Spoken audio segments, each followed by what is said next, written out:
So in the first Sicario, Alejandro is quite, a cold character, is quite devoid of any humanity, really. But that sort of changes this time round, and Why do you think? Because there's an interest with like family with the little girl, and yeah. There's that Exactly. mirror image of his daughter. Yes. Okay, Yeah. good. Yeah, exactly. All right, so you got it. Yeah, I got it. Okay, good. Next. No. But it also severs some partnerships as well. But you're still pretty badass about it, with it as well. Okay. I mean, when you got the script to see how he developed, I mean, was you quite happy to see him, becoming sort of more of a human being? Well, yeah, when I read it and I saw that he did a 180,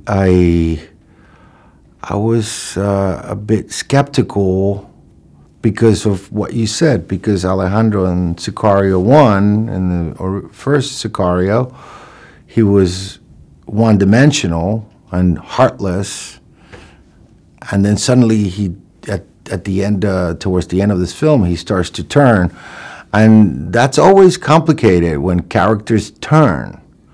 And in this movie, I believe the turn is not in one moment. It's many different things that make them kind of like turn. And I thought the sum of all the parts that make them turn worked for me. And it's the big reason is because he finds himself doing the same actions of those he despises to a young girl about the same age of the daughter he lost to the bad guys, and he finds himself forcing this girl to experience that same the horror that his daughter probably felt when she was kidnapped before she was killed.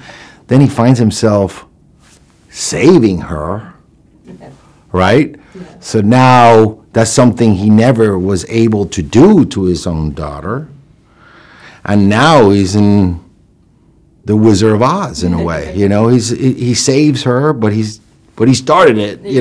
So and then he finds himself speaking the language that his daughter spoke for the first time since his daughter was killed. The sign language sequence. So all these little things make the character more complex, and his rehabilitation more complex. Yeah. And also, you've got a new director on this time round. I can never say. Stefano Sollima. Yeah. Sollima. Yeah. Because he's kept the same kind of tone about the film as well, which has been quite respectful. But with developing the characters, how much freedom did he give? 'Cause obviously, you and Josh you've got that relationship with these guys. He was pretty loose. Mm-hmm. Yeah, he was very collaborative, and I thank him for that. And I'm sure Josh would say the same thing because, he was coming in to work with actors who've already played the characters. So that could be troublesome. Yeah. But he was very cool about it. And so that was cool. Yeah. It's also quite gruesome this time around. There's a lot more violence, I think. And the one scene that stays with me the most is with the bag on the head. I don't want to give any spoilers away. You just did. I'm not saying. Okay. But for an actor to have that, be in that kind of position, that's kind of not fun. Yeah, exactly. Not fun. No. What exactly goes through somebody's head?